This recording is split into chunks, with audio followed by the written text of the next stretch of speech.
the gains of productivity? All right.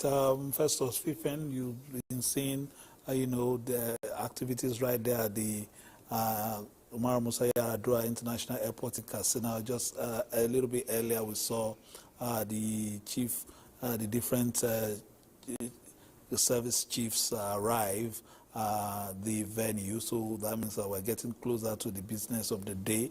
And of course, because of the person being buried today is a former commander-in-chief of the Federal Republic as well. And you can see the military and all the different services well represented there on the tarmac, getting ready also for the parade. You can see right there the guard of honor, all waiting for the arrival of the president. Also, a bit earlier, we also saw the arrival of the wife of the president, the First Lady, Senator Oluremi Tinubu, in black, coming in, also arriving the venue. And a delegation from our neighbors in Niger already touched ground, welcomed by the governor of Katsina State there to be part of the proceedings. We're expecting some other leaders from different parts of the continent as well, as the nation bids farewell to former President Muhammadu Buhari. First of all, we've seen heads of state, come and go. There's something unique about President Muhammadu Buhari. He brought almost over 10 million votes to every election that he participated in. That is quite a phenomenon in terms of, following politics. That's a huge number, especially when you look at what happened in the last election and in terms of the, margin of votes and all that.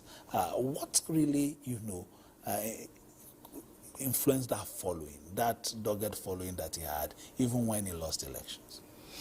Thank you very much. There were situations where when we traveled with the president, in 2019, I was in Port Harcourt and I lost my microphone there because whenever the president appears, everywhere will just be electrified in such a way that you will not even understand what is happening. That points us to one thing. No matter how we feel Nigeria is rotting, or some people use the word rotting, which I don't believe, we all believe that discipline can make a difference. We all believe that being upright can make a difference. We all believe that there is so much that is expected of us for us to get the kind of Nigeria that we want. So what we saw, or what we see every time we go out with him, is that Nigerians are tired of this current Nigeria. They are aware that some people that have been placed in position of leadership are not doing what they are supposed to do. So whenever they see the man that was able to whip Nigeria in order, they just say, okay, this.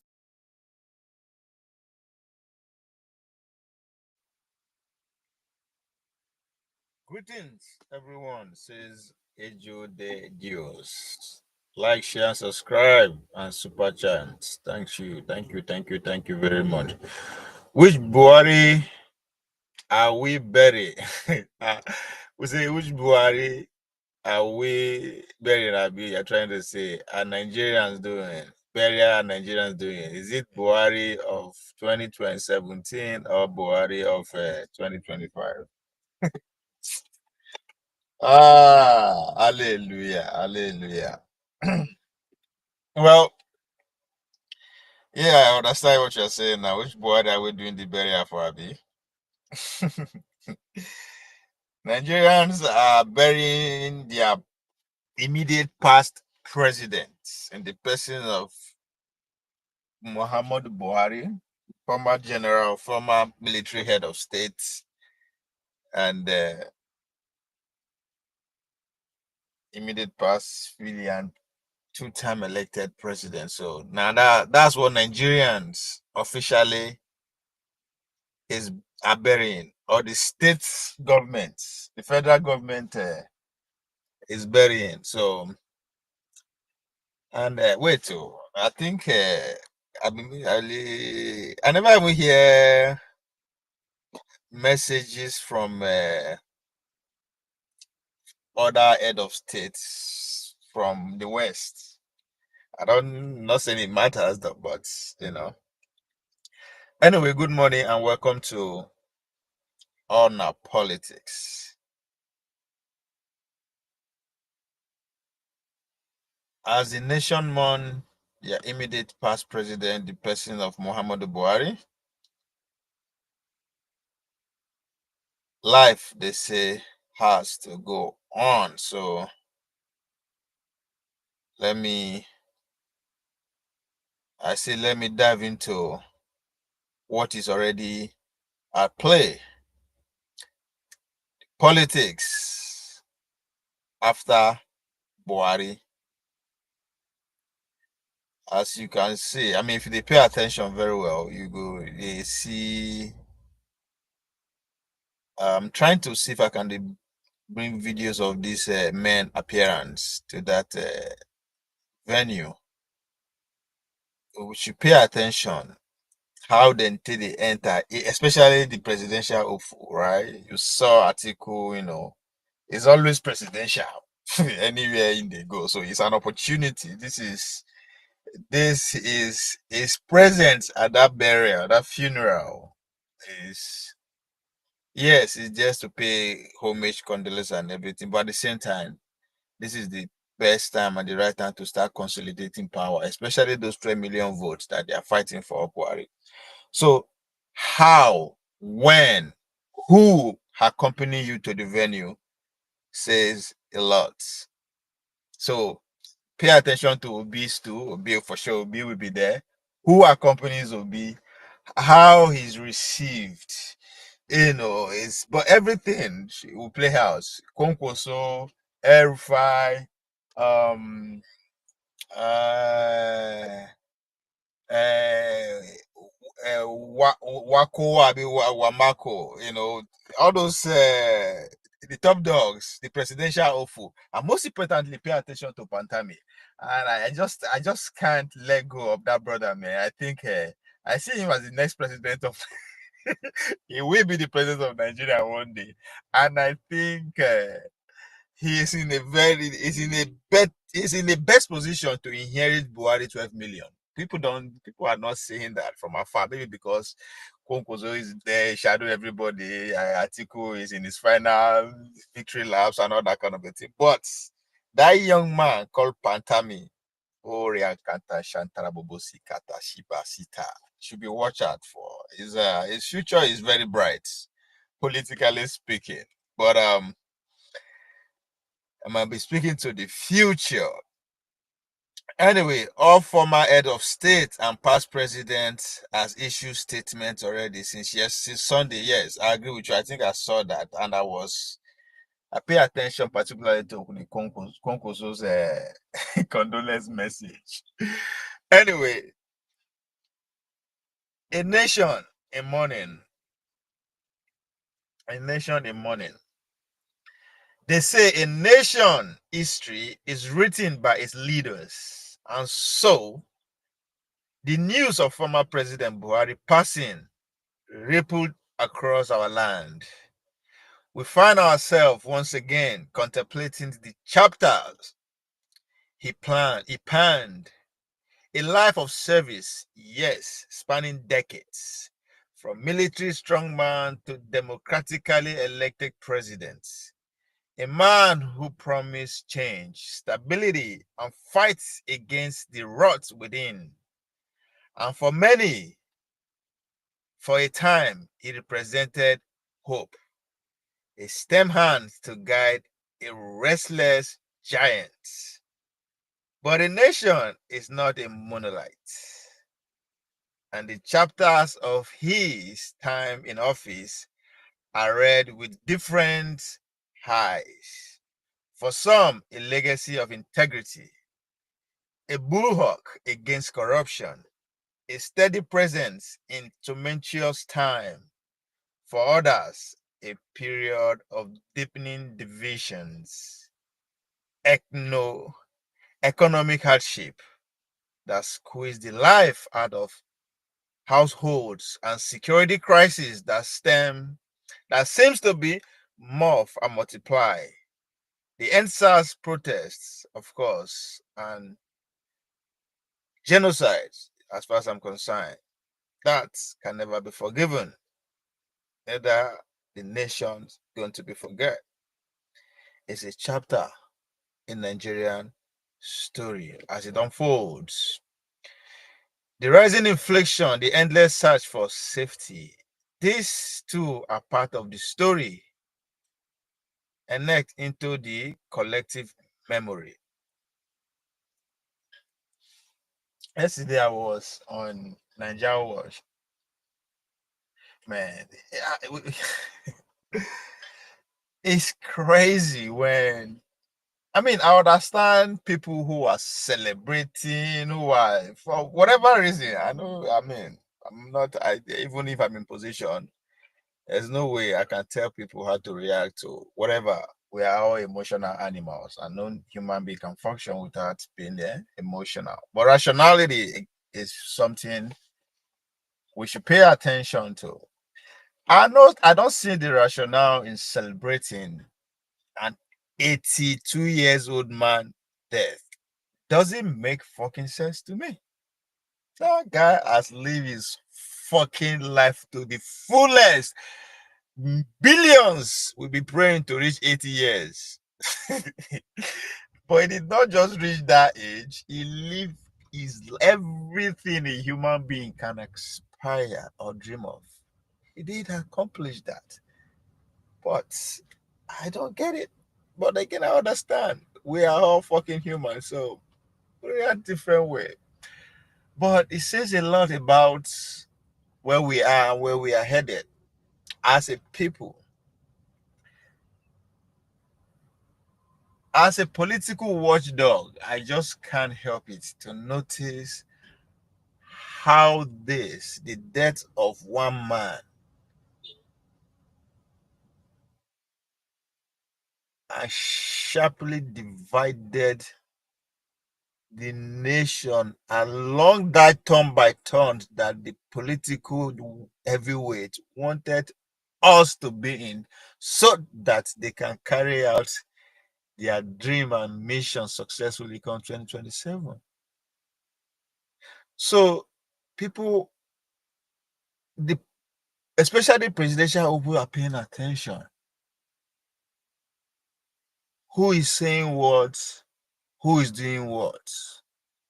Especially amongst the elites. Elites, to me, my definition of elite is anybody who is in a position to persuade people to either follow or do whatever he or she says. It's an era that we are. So that person is an elite. However you agree or disagree with him, people listen and follow what he or she says. So the political actors are watching. As I said at the beginning, especially those who are the forefront of 2027 and beyond presidential race, watch their entrance to Daura and Katina. Who follows them, what they say, how they move. It is very, very important because it is not just a barrier, it is a celebration, but most importantly, competition at the highest level. Because if there's anyone that unified the North, like love it or hate it, politically speaking, is the late Muhammad Buhari. If there's any man that have a stronghold of grassroots politics in today Nigeria for the last fucking 30 years, that, and I'll dare say to the whole country, that man is late Muhammad Buhari. So to the northern political actors who are aiming for that consensus candidateship come 2031, the game has just taken a different turn. Why some of the actors celebrate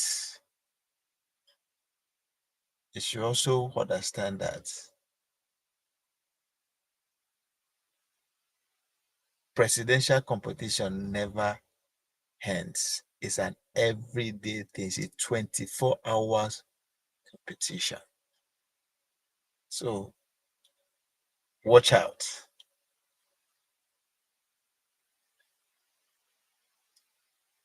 Buhari's death in Buhari's death in a quiet London hospital brings a moment of reflection, a moment to consider the weight of leadership, the immense burdening of a nation of over 200 million souls. It reminds us of the transcendent nature of power and the enduring impact of decision made. So you can understand why some people are celebrating, why some people are hungry. Not necessarily who he is, but what he represents and some of the decisions that came to light under his watch, knowingly or unknowingly. History will hinge on that.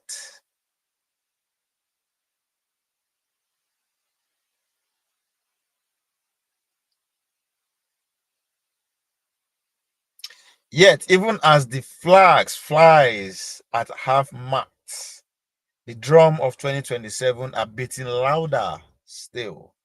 The political landscape, ever vibrant, ever restless, doesn't pause for long. New alliances are forming, old rivalries rekindling. Obi, Atiku, El-Rufai, names whispers. Debated their strategy. The opposition seeks unity, a common front to challenge the incumbent President Tinubu, whose own administration faces the headwinds of economic reform and persistent insecurity. This is Nigeria perpetual dance.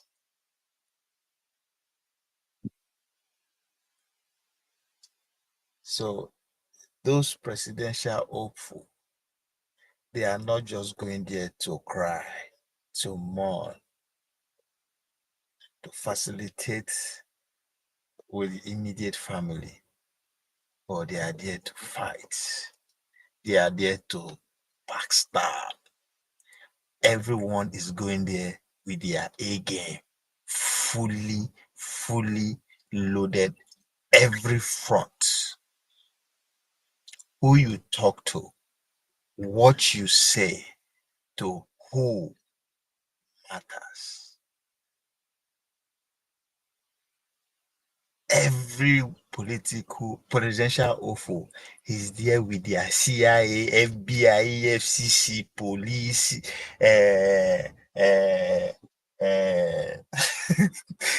you name it, just to gather information from either party. But most importantly, how do we convince those that they believe can directly talk to those grassroots who are diehard Buharis? They too are watching. So it is not just a burial ground, it is a war zone, but it's an Olympic semi-final competition.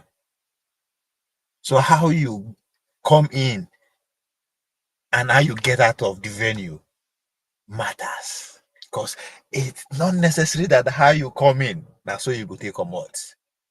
You might come with your presidential style like Atiku and leave hungry and disappointed,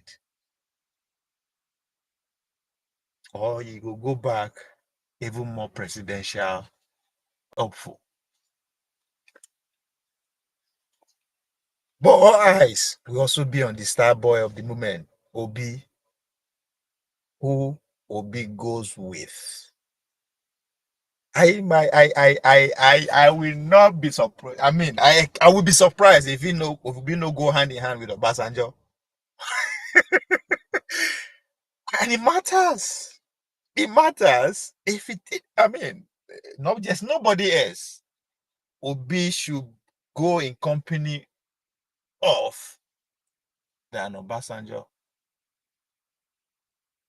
But if he choose to go alone too, I'm with that. I'll fuck with that too.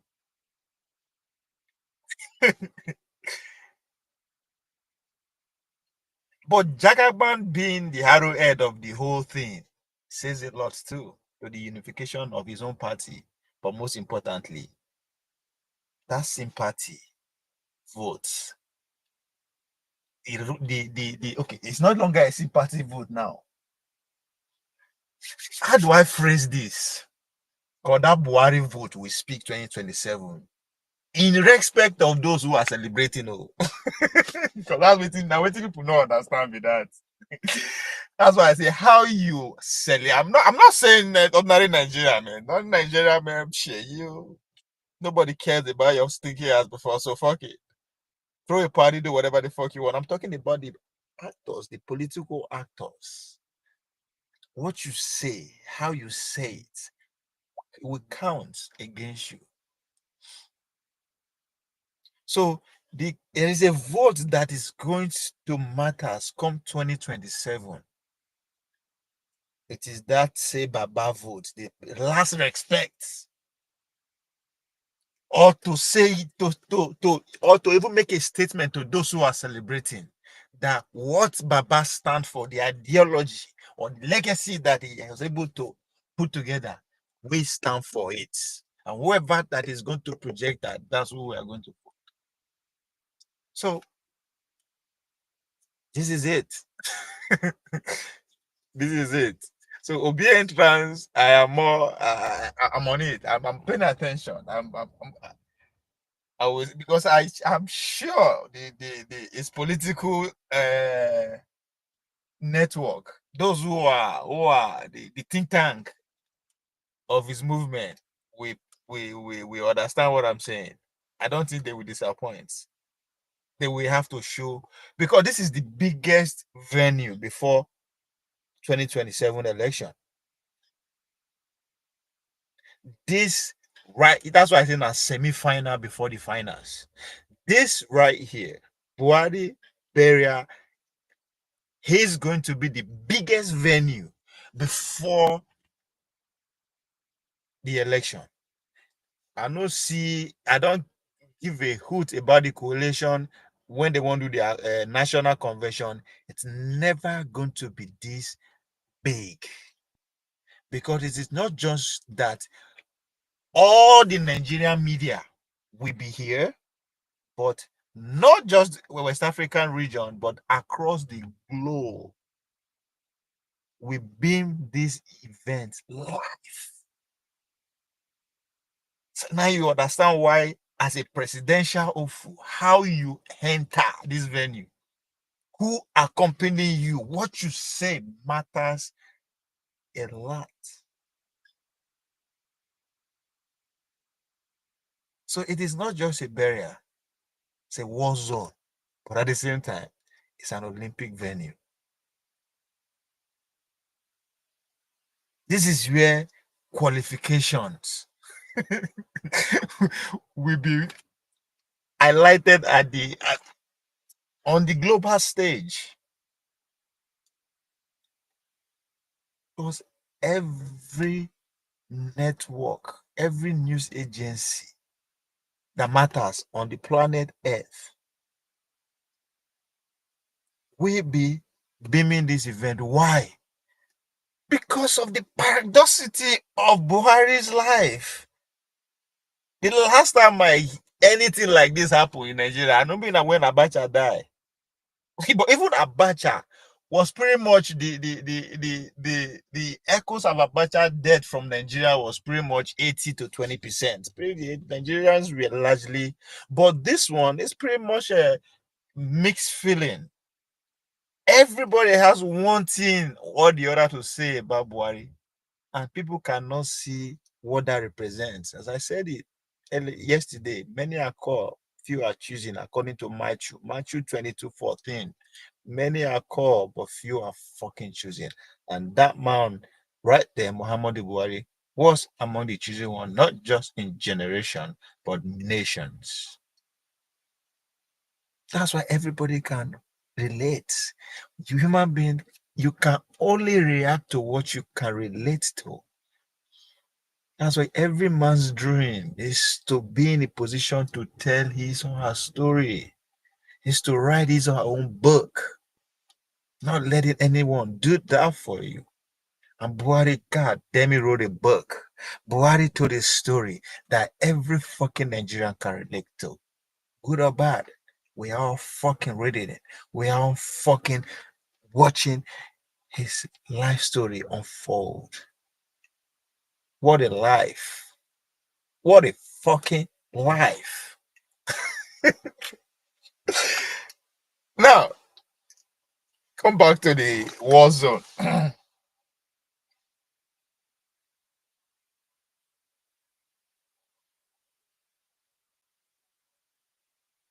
The delicate balance between remembrance and ambition. We mourn, we reflect, we debate the past, but we also yearn. We strive, we strategize for the future. The challenge remains immense. The economy, security, the very fabric of our national unity. And the question hangs in the air. A question that transcends any single leader. What kind of Nigeria we will build? What kind of legacy we will collectively write in the coming years? The answer, as always, lies in the choice we make. Now, as the path to 2027 opens before us. He said, you forgo one man platform, go see as some parts of the country are celebrating. I know, and I one man platform na war zone. So I mean, it's just I know it's well, not because I know understand why people they celebrate, but as I said, when I try tell Ferrari, who don't who they just they use grammar anyhow. There's no institution. They are just confused. Bunch of confused people. But I get it. You know, we are humans, right? We react differently. And the idea that people they react based on their emotion doesn't fall into this one. No human being can function without being emotional. We are all emotional animals. But rationality is a different ball game. That's what people are confusing for emotions. Because as far as I'm concerned, somebody should show me the rationale in celebrating an 82 years old man, fucking who ruled the most populous black nation on the planet Earth twice in his fucking single life. The only one out of two fucking Nigerians to achieve that feat. Like, I don't get it. What the fuck are you celebrating? Unless you be Obasanjo. He goes, okay, yeah, I'd leave this man. Like, who the fuck want to celebrate? This man's achievement as a human being, he's one of the top two as far as Nigerian is concerned. I don't know about the next 100 or 200 years, but the next 50 years, that stands. Their achievement in one single life on this planet Earth as Nigerian, him and Obasanjo are up there. Every other person there on it is the difference between those two Nigerians and every other Nigerian is like heaven and earth. So what the fuck are you celebrating? I don't fucking get it. Leading to 2023 election, if there's one thing that I've always pointed at, especially to the obedient, I say if there's anything you now will learn after this election, try as much as you can to learn you two things. Know the kind of country you have and the kind of politics at play. But when I see people reactions, I see they don't understand. They didn't even learn a thing from 2023.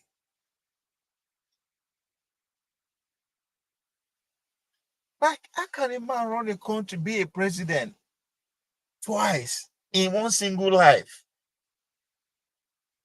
This man has been living rent-free on Nigerian tax for the larger part of his life, at least 60 to 70 years of his life, his existence.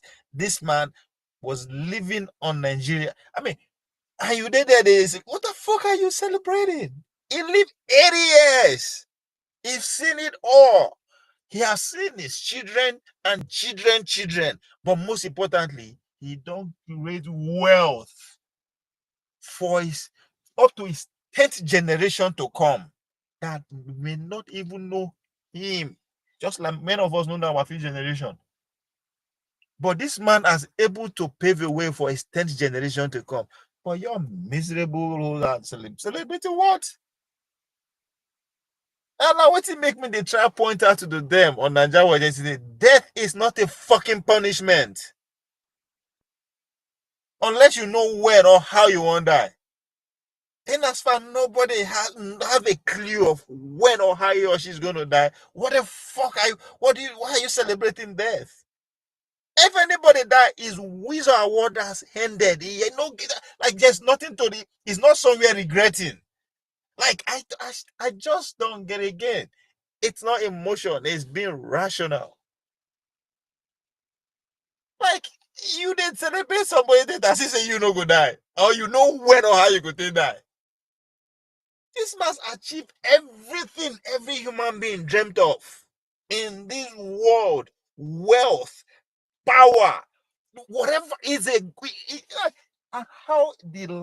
how his life just today fucking remarkable is that this guy spent the last 8 years of the last 8 out of the last 10 years of his life living as God. Just think about that for a second. Imagine say you have 10 more years to live. But out of that 10 years, the first 8 years, you will live as God. Literally, that's who you are as a president of a nation. You are a freaking God. Because whatever you want appears. Anything you think, imagine, goes. Every fucking body is at your service. Your good money, it's an order to whoever you say that to. Like, people just can't. Again, I say that rationality, no be emotion. So it doesn't fucking make sense to me. You're celebrating an 82 years old man who died as a fucking president of a nation. Like, don't be saying this man is inside jail all his life. Like, I don't get it. I still don't just get it. But again, blessing of you. Where are you driving at? Okay, he was president twice, and so yeah, that's the point I'm making. It's all about rationality. You're asking me, and so, and you think being a president, now everybody is a right.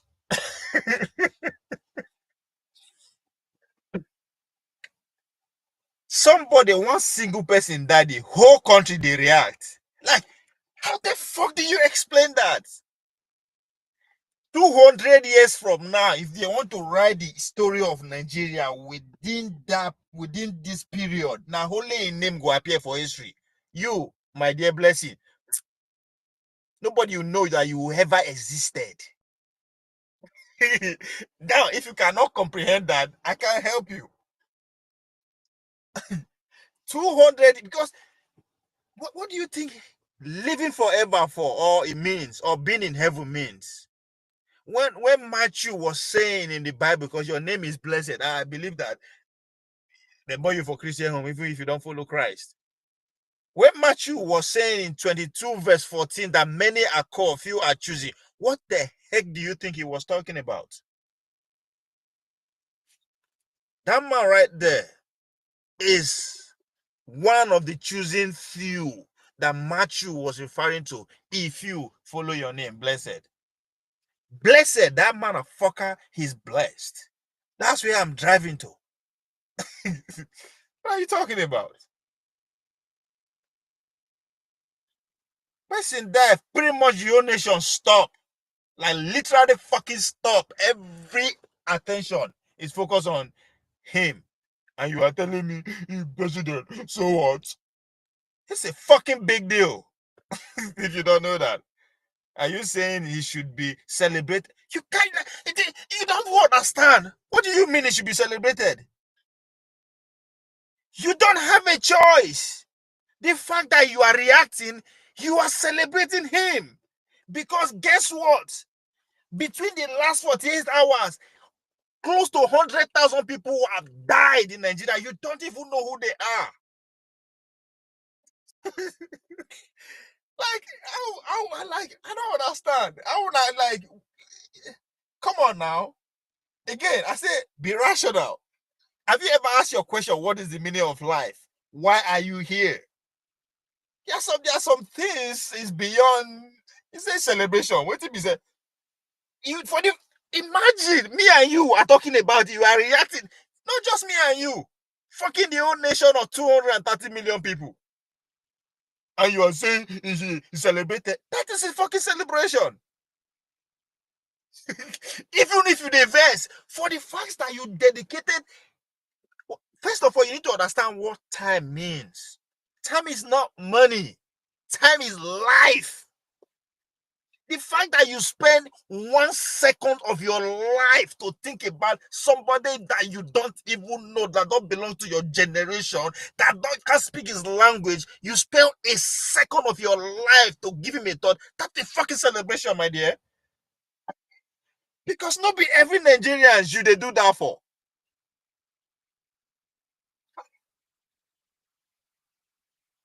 You see, you are still dreaming.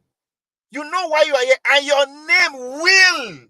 That is a dream. This man has not just lived that dream that you are dreaming to. So the possibility that you are not even going to that dream is there. I'm not saying that. According to your submission, you said your name will.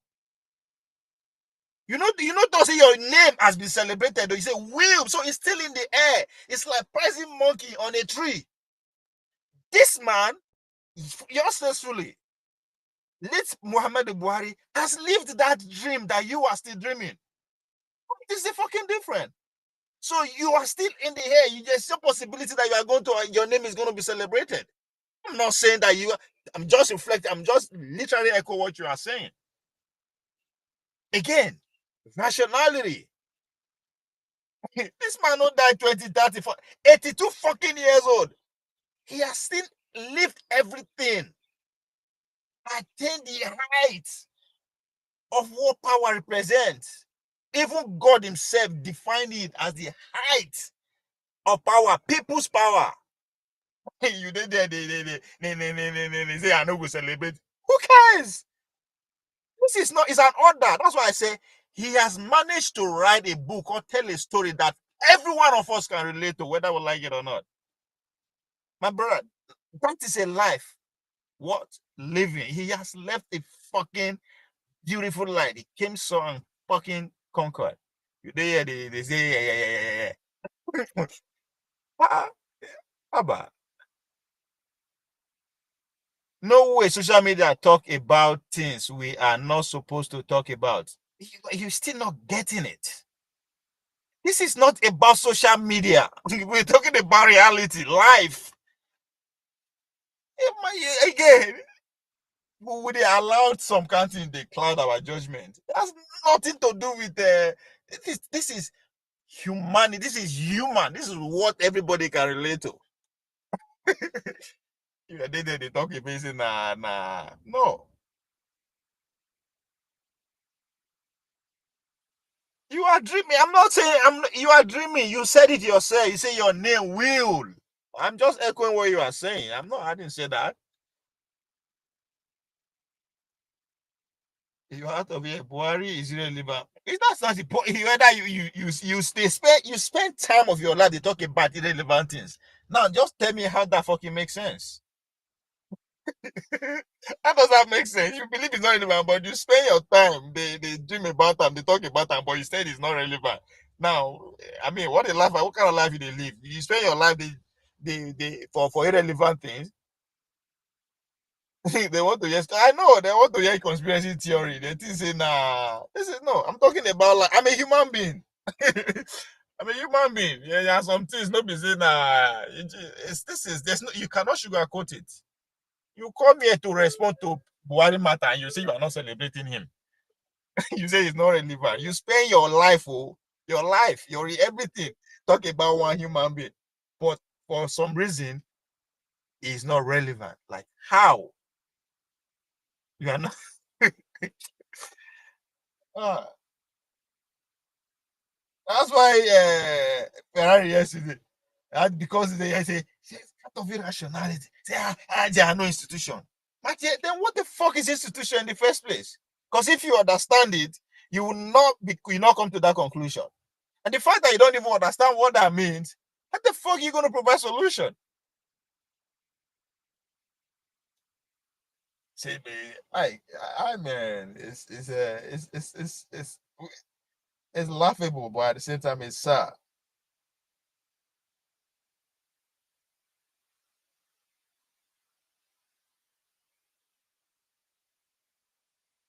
It's not relevant, and you buy data talking about him.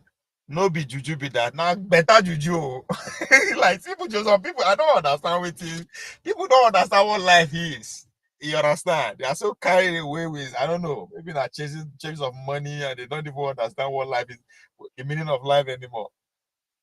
Then you go use your own, they waste your own time to talk about human being, other human being, and you say the person is not relevant. What the fuck are you talking about? You know how many people don't die between as me and you they talk so?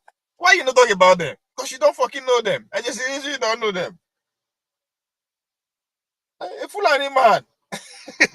Fulani man. From one bush for Daura, the whole fucking world is literally talking about him. And you are telling me it's not relevant. It's like, what? I don't understand. I just don't understand. No, you have the rights to be hanging, whatever. No, but don't come to the public space and be spreading your foolishness. So that's what it's about. Nobody say you should not say Buhari. No, Buhari like human being. That's who we are. Everybody can relate to his good side and his bad side. So that's human. That's why when people they talk about even Donald Trump is not presidential enough, that's a fucking human being. Like you want everybody to act like robots in the name of being perfect. That's who we are. We are evil and sweet at the same time. Let it be a president, a privilege that only few people will feel to say they will die as president. You did hear they say yeah, it's not relevant. And you want make I listen to you. So you are more relevant to Buhari to me. I don't fucking no, you are not. Only you self talk out that maybe you will be relevant tomorrow. In other words, you'll be celebrated. But at your inspiration, somebody has already lived it. You still can't recognize that fact. Muhammad Buhari passing at 82 cast a long shadow, a moment of national introspection. He was a man of paradox. Isn't that how history will remember him? Of course. A general who returned as a Democrat, a leader who promised change, but left many Nigerians grappling with profound challenge. His anti-corruption stance resonated deeply with millions, particularly in the North.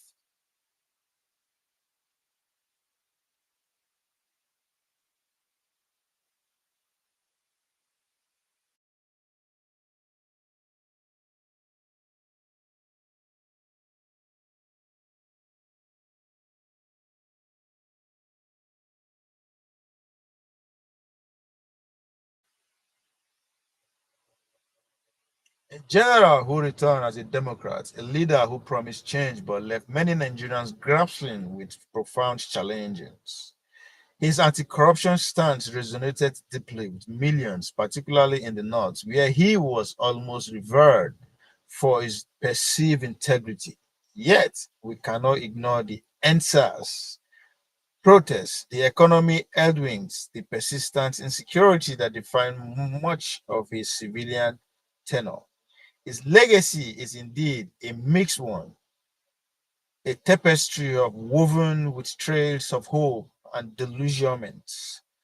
But even as we honor his memory, the political gears of Nigeria never truly stop turning, and his passing in the stark light of the upcoming 2027 election inevitably redraws the lines of gains and loss on the political map.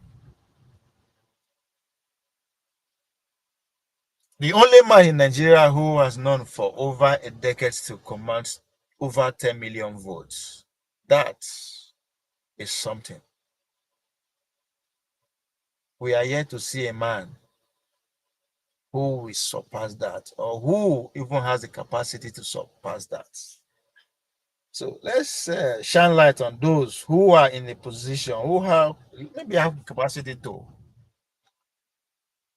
even aspire to take half of that 10 million. Let's say put it at 10 million and say who has the capacity to get 5 million out of that 10 million in the North, because that's where its followership in moving. And with the mixed reaction coming from the South, where people are celebrating, nobody stand a chance.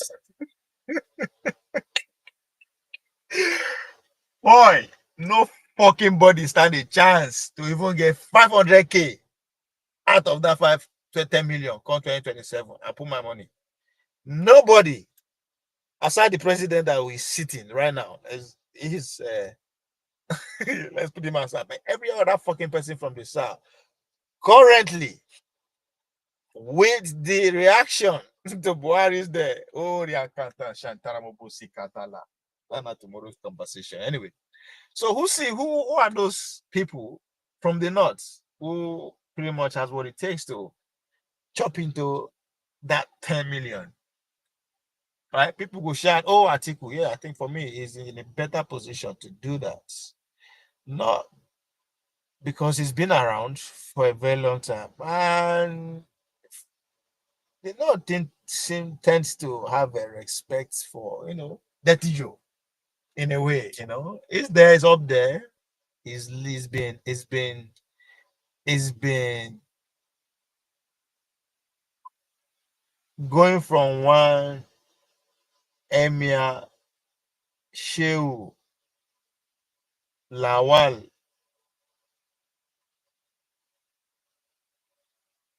palace to another with a convoy that project a statement that say, you know what, we might be on the back seat today, but there is still hope, and the hope is near. If there's anybody that can rekindle that hope after Baba, I got you. That's what Atiku has been doing since the loss of the 2023 election. He keep that same energy. He focus on where power resides, especially in the North. He was very strategic and intentional about his movements. Very intentional. So he is up there. Another person that I think has second best chance to eat into Buhari's votes is Professor Ali Pantami. Why? Because northern political future lies with the youth. And the men who are custodians of the power and the North are not known to be scared of projecting one of their youngsters at any point in time. Go back to history. I think Buhari is the oldest leader that had that consensorship leaders at the top. That is the oldest leader. And if I mean, you can also make case that there is a reason why it started at a very young age. In his early 20s, don't they take a position of a leader as a captain. So nobody said they just adopt him in his old age. No, he's been consistent in that leadership role for a very long time. So the northern power custodians are not known to be intimidated by youngsters. So Pantami represents the ideology, the Islamic ideology that held them this long, prospered them, inspired them to keep going. And in 21st century, where everything is convoluted, everything is diluted, there's never in time that ideology is threatened beyond their literary comprehension than now, because with the advent of AI, biotechnology, robotic, that literally there's no response to it up to this point. You can literally grab that from the Sultan of Sokoto's belief or thought on what social media represents. Existential threats to that movement. Yes, the Islamic religion is the fastest growing religion, is the fastest growing ideology right now on the planet, especially among the young people. But again, there's never a time in history that they face a threat that they have no response to. So we are at a very, very interesting time. So people who don't understand what Buhari presidency represented to the Fulani race don't understand what is actually happening today. Because Third World War is on. And Third World War, I've always said it, for you to understand what is going on right now, from America to Nigeria to any fucking part of the world now, you have to understand World War One. And I literally disagree with Mr. James and Jide and Co. on Dr. Damage about 3 weeks ago, on why World War start. People they say, oh, now because they killed one king or whatever. No, that's bullshit. There's a lot of contributing factor, right? The economic factor now one, the war between the capitalists and the socialists. That started between 1840, by about 1845. That took over pretty much all the nation except few kingdoms around the world. For me, the victory of that era was Swiss. That's why Switzerland is what it is today. They were able to come into agreement with the socialists because the socialist movements were winning. They were able to go into agreement that yes, we will consolidate power, but it's going to be over 300 years. Because the socialists were saying enough is enough for the oligarchs. Power has to be power of production. The factors of production has to be in the hands of the people. So the leaders of Swiss then came out and said, you know what? We agree with you. We are going to do it, but it's going to be gradual.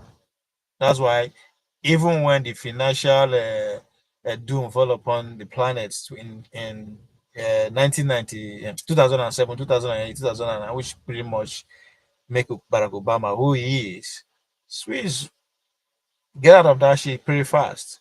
The pandemic hardship that fall upon the economies of the world too. They are the first person to actually recover. So that's the fall within the agreement they have. So today, if you see, if those who live in America who follow American politics, that same rivalry between the capitalists and the socialists is here again. All you need to do is to go study what the election of a Mandani. I've been waiting to call that the the the incoming mayor, if I may say, of New York. That is the fruit. That is the arrowhead of the socialist. Then, of course, the populists of the Donald Trump movement. So the future of these two movements is going to be Republican national populism versus democratic socialism. And in Nigeria, I've always asked that question: what is the future of Nigeria? Are we going to have an Islamic socialist republic, or we are going to have socialist, no, capitalist mixed with social ideology economy? But that's where we are. Who is going to win? Again, it's still going to be what? Those who are the forefront of the current technology, which is pretty much the power of the South today, if you ask me. Why the political power and the populism reside in the North. So we are in an interesting time. According to R. Reno, the return of the strong God. A lot of people will credit Leopard of France as the pretty much a man who bring nationalism, nation state into uh, front line of politics after the French Revolution. Pretty much changed everything about France. The man came up and said, well, now only French citizens can achieve this kind of revolution. Therefore, there's a need for us to export it. The German said, oh, is that what it is? This is who we are too. So when people are reinforcing and defining, rebuilding their border, building walls and all that, we are back at where we used to be. That led to First World War. That's part of it too. Another angle was the armed revolution, arm race. Was the arm race between the Germans and the British. People know understand. Germany was just 30 something years old when the First World War starts. He was a rising star. But they were that power. I think it's up to date is the only nation that came to existence as a powerful nation.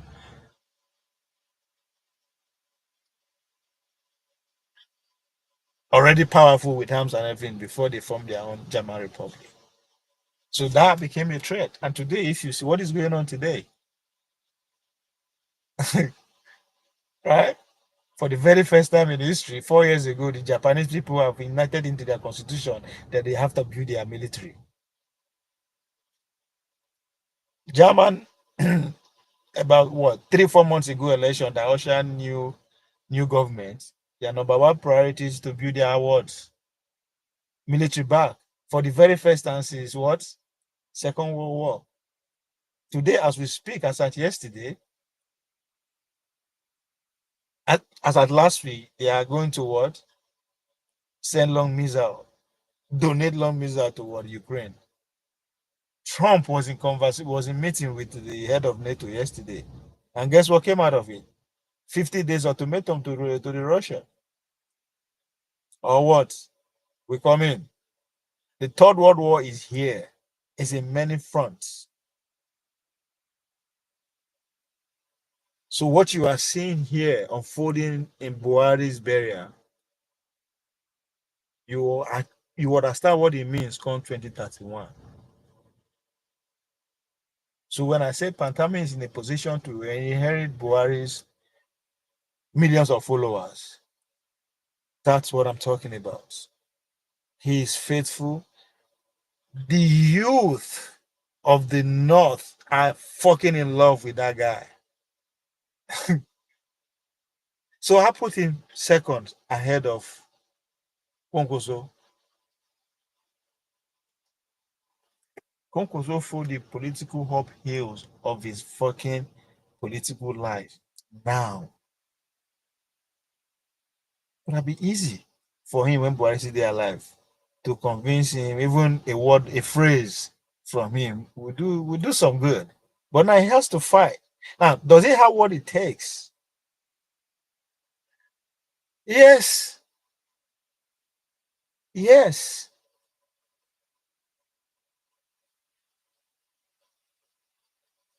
Yes. I said that not because I said that based on these few things. A man who has Kanu in his pocket has money to build network along that grassroots. A man who has the emirship of Kanu in his pocket has, excuse me, Sanusi in his pocket. I mean, you can't beat that. Sanusi is a man who is talented that can play both ways.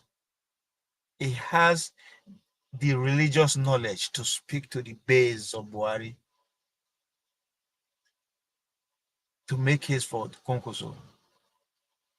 But of course, he also has the Western knowledge to push propaganda in such a way that you can hardly differentiate which is which. So that Konkoso has that to work with him, to work for him. But is that enough? We'll find out where it's going to end up.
So who loses and who gains? For the ruling of Progressive Congress, there is a delicate balance. On one hand, President Tinubu, by spearheading the national mourning, projects statesmanship and continuity. He can now fully consolidate leadership within the APC, free from any lingering about substantial influence or dissent from Buhari direct loyalists. Buhari direct loyalists are largely APC, CPC wing of the APC. I think they are already in ADC. They are on their way if they are already there. So we'll see. We'll see. And that's where Atiku was, a little bit of a headway. The party can also selectively champion aspect of Buhari legacy. That's how I think that's a no-brainer. Tinubu have no choice now to project or shine light more on some of Buhari's legacies so that he can retain that grassroots loyalists. As I said, in 2027, there is going to be a vote. Instead of sympathies vote, fuck you vote is going to be. Shege Banza vote is coming. And it's coming from those Buhari loyalists. To those who are celebrating, whoever their presidential hopeful is going to be, we get it. They will collect. They will collect by vote. Anyway. So that's where Tinubu will challenge some of Buhari legacy in order for him to retain those votes. There's no brainer in that. The fight against corruption, the emphasis on discipline, while distancing itself from the less popular outcomes of his era, this allows for a narrative reset, a chance to say we are moving forward, building on strength, learning from the challenge. And then there are certain opposition figures, particularly from the north. Buhari death leaves a significant void in the northern political leadership. He was a gravitational center for a particular fiercely loyal demographic. Now that immense support base is somewhat unmoved, this presents a critical opportunity for established northern politicians like Atiku Abubakar or emerging force like Nasir El-Rufai. Nasir El-Rufai, where Nasir El-Rufai chances here, one of his right-hand man, lying the Sanusi, but Sanusi don't have choice than to support the man who put him in power, which is Kwankwaso. So I don't understand where El-Rufai can take advantage of what Buhari left behind. Anyway, El-Rufai, who has already been strategic in his defection and allegiance building, to step in, they can position themselves as true inheritors of the northern mandate or as the leaders who can deliver what Buhari promised, but in many eyes couldn't fully achieve. The newly formed African Democratic Congress, that is ADC, coalition with Atiku and Obi might find it easier to appeal to the broader base without the direct electoral competition of Buhari-backed APC. But who knows this? I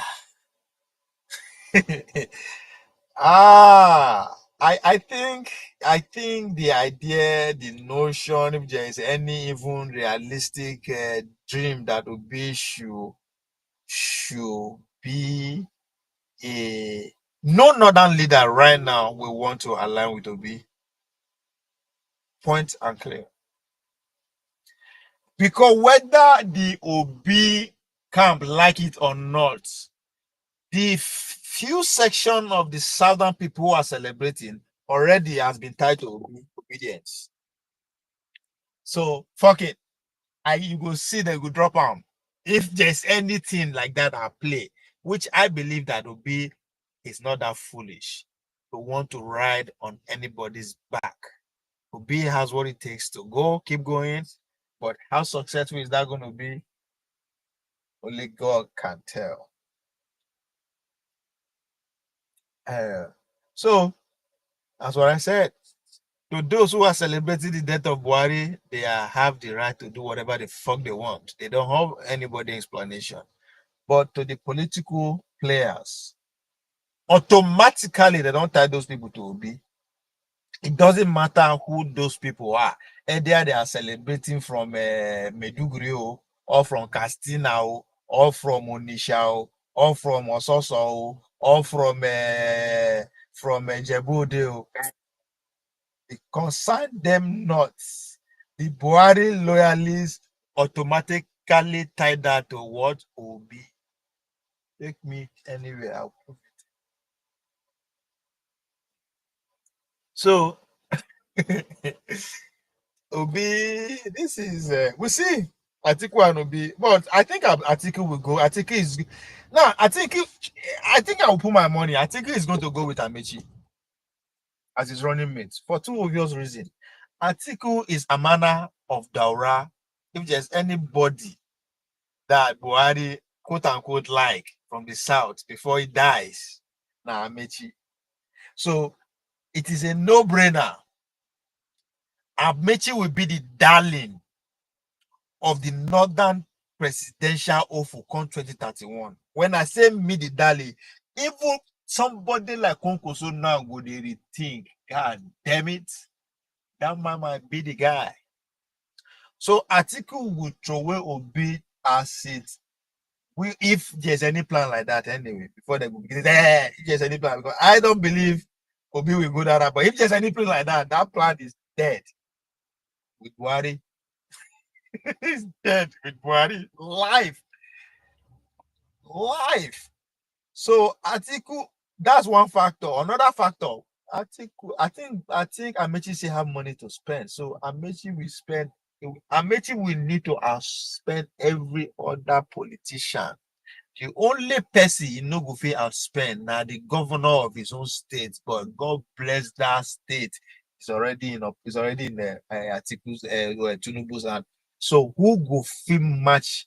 Who has the money to match Amechi for that vice presidential race come 2031? Chuku Masuludo. That's a good one. Man, damn. I don't know. Because there is going to be a protest and hunger votes that will go against Chuku Masuludo if that is in his ambition come 2031. The obedience in the southeast, they will vote against her like they never voted before. If it is a Obi, they get 90-something%. The way they would vote against any ticket where Soludo go they will be 100%. So you see where Amechi is dangerous in his pursuit. Who else go fit give Amechi run for his money in maybe Southwest? No. My uncle, Oshomole, Oshobaba. Chai. Man, no put her out. Man, more leave her first. More fair first. Senate president. God damn it. No, Senate president on the APC, so I don't see him living there, so he'll be there. Among the coalition of so I think Wike go fight for on APC side. Who will give Amechi run for his money for that vice presidential spot that is going to come outside the APC in the south, southeast, and southwest? Bajami Amila. Bam, bam, bam, bam, bam. Anyway, let's focus on 10 million followers of Rochas Okorocha. I can't get money. Rochas Okorocha, that's a good one, but I don't know. The guy for my hand. Let's see what he's going to do, because he has to do something. Just what I mean, I don't know, man. Rochas.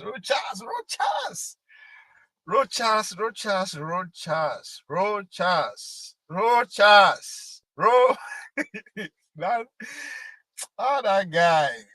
Can he come back? Because that's he has to come back first. Rochas has to come back. He has to come back. He has to come back. He has to. I don't know, man. Obi. You see, the people don't understand what the Obi did. What Obi Rain did to the southeastern politician, to be specific. Obi Rain destroyed many people political ambition. Rochas is one of those casualties.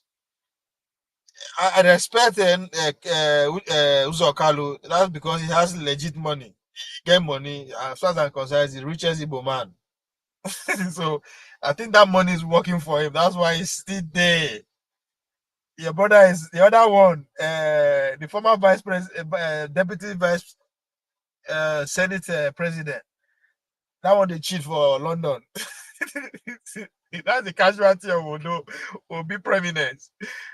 Yeah, he was the northern darling, I would say.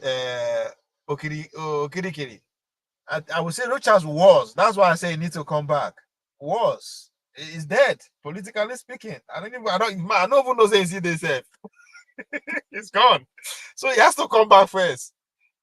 The Amana of Daura is the most favored southern politician to be that the Buhari people we vote for without doubting. The Amana of Daura, that's Amechi. So the casualties of Obi prominence is one of them now Okorocha.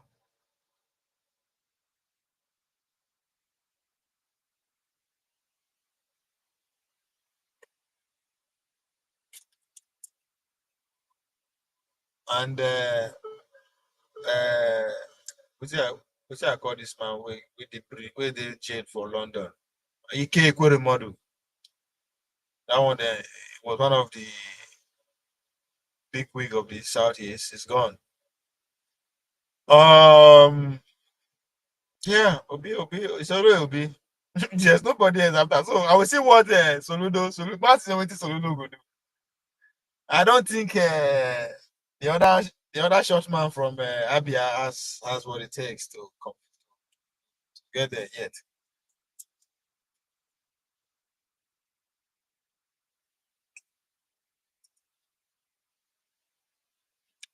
So who loses? Who loses in this Buhari's well-lived life? And who loses most from that? The most direct loss is felt by the hardcore Buharists, of course, followers. Those for whom he was more than just a president, but an ideologue, a symbol of uprightness. Without their patriots,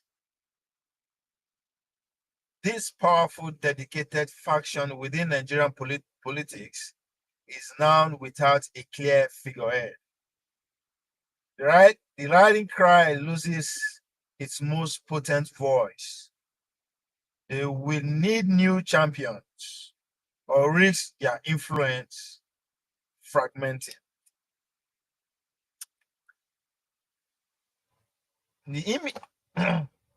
Their influence fragment. Paradoxically, the current administration under President Tinubu also faces a substantial loss. Buhari, even in his retirement, offers a certain historical buffer. The complex challenge Nigeria faces today, the inflation crisis, the ongoing insecurity, could, to some extent, be viewed through the lens of continuity from the previous administration, of course. With Buhari gone, that historical shade is removed. President Tinubu now stands as the sole undisputed architect of the nation's current state. Now, lie you, they are saying the Tinubu loyalists are doing everything to make sure that that narrative never fade away. Because I see they hear them, they talk that yes, the current situation we are facing is brought by him, but yes, it's not just the only person to be, all those kind of nonsense. Well, we get it. We get it. There's no longer the opinion of association deflecting blames to the previous government in the same way. The political dynamics of Nigeria are a complex dance of legacies, inspirations, and power. Buhari passing marks not an end, but a significant pivot. It's cleared the stage, in a way, for the next act. The context for 2027 will now be fought with new strategies, new alignment, and a new intensity. As every player seeks to capitalize on the profound shift this movement has brought. The nation watches, waits, and hope for a path walking forward. Rochas is known in Northern Central. My brother, Rochas na yesterday na. Rochas was that guy. The guy that you are talking about was that guy in early 2000, right? 2003, 2004, 2000 up till Tinubu killer na. Before even the obedience decided to help solidify that political death of his. It was Tinubu now. Tinubu sent my uncle after him. Uchomole, then the party chairman. Remember when Rochas were trying to stay in power, remain in power via his brother-in-law.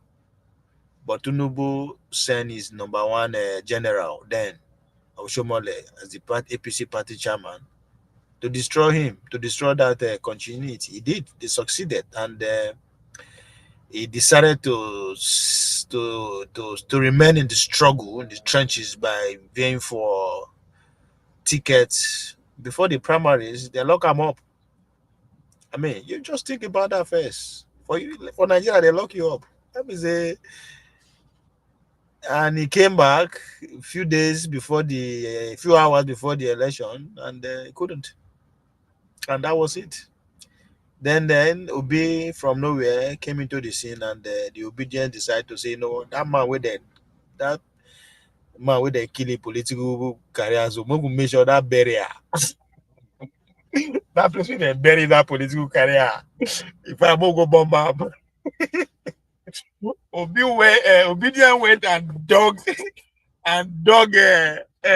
Rochas Okorocha political bury ground and make sure they burn him. In fact, they bury him again. So I don't understand why you can't see that. He's not coming back. I would say he's not coming back, but god damn, man. I don't know how. I don't know. I'm not sure saying get money like that. If not, you foresee the relevant. But you know they to spend around again because now money. As I said, Amechi. I no go surprise say na Amechi money na the foundation of that coalition via article, because that's what they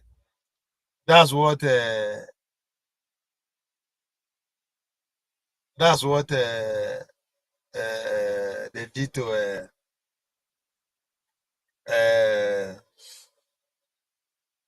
Obi and Wike. Wetin dem call am?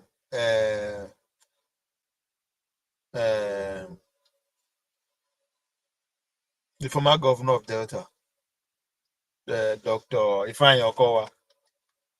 Ifeanyi Okowa overplayed them. He was the chairman of the primaries leading to 2019 in Port Harcourt when Wike teamed up with Tambawa and Obi played them via the strength of Obasanjo, and it was choosing as the running mate to Atiku. 2019. Fast forward to 2023. Okowa used the experience of being the committee chairman that produced Obi and Atiku. Use that experience and use the money we get for data and play Obi and Wike, and it was the choosing one. And I think Amechi is playing the same role, right? Because I see Amechi throwing his money around within the ADC. But again, Aribe Sola, yes, that's another man I should not take his eye off. Will be another man eyeing that vice presidential ticket come 2031. Him as the secretary of this new coalition is in a very, very, very good position to not just maneuver the structure of the party to favor him ahead of 2031. He's very experienced too. I mean, I don't think the Yoruba the Yoruba power brokers will not back him if that is the ambition. So we are in a very interesting time when it comes to the northern political eyes towards 2031 and how your running mates will play an important role. They will backstab themselves just like Okowa did. Why he's heading the chairmanship of the governors forum from the south that champions turn by turn. At the same time, it was at the front of backstabbing them to make sure he become a running mate to another political candidate. Make that make sense. But that's politics. So this is what a time. What a time. What a time to follow Nigerian politics. Anyway, on that note, Ukiri Kiri and Roche and Blessed and Odious. Abi the Dios. Thank you for stopping by. To the 7 people who are watching from um X, now Nagode. To the 3 people on Facebook, on YouTube, we are in together. Ladies and gentlemen, why I go also. We'll come back. I'm sure for the next couple of days throughout the week, this week, the Buhari effect will continue. Be the national conversation. And we'll follow that. We'll make sure I promise to not run away again. I know I've been away for a minute, but for good. I needed to make sure the third world war that is unfolding, I am at the front of it. So I'll be coming with fresh news. You know, see me, they always put us ahead. So even though I've not been here for almost 2 months, I don't think those who are dedicated follower of this platform missed anything because everything that is happening, I think I projected them. Might not be 100%, but I was pretty much there. So I'll come back later if I'm not exhausted mentally. Talk about how America are fully in to the World War III, but it's being fought from far from home. So we'll talk about the World War III and the unfolding revolution, institutional changes, and socio-economic changes that is taking place in America currently, and by extension, how the world is never the same again. Until next time, ladies and gentlemen, keep fucking with me. Like, share, and subscribe. Ciao, ciao.